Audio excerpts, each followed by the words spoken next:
Hi everybody. This week we're going to move on to learning about time and elapsed time. So each day you'll have a warm-up activity. On Monday you're going to do emoji arrays.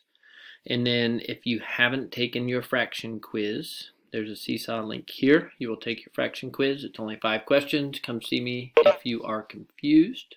Just a moment, please. So you're going to take the fraction quiz if you haven't already taken it. Then you're going to watch the introduction video. You've clicked on the word here. It will be highlighted when I post this video, and you're going to learn about what to do. Then you will practice with the slides here. So click the word here, open up time. Mr. Gale. Just a moment. Okay, I'm back, sorry.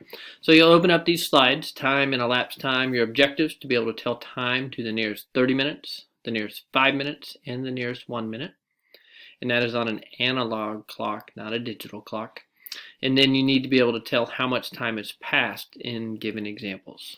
So what you're going to do is the same as we were working through on fractions. You're going to have videos to help you learn, and you'll have practice to help you practice the activities. So slide 1, reading clocks and telling time to the half hour.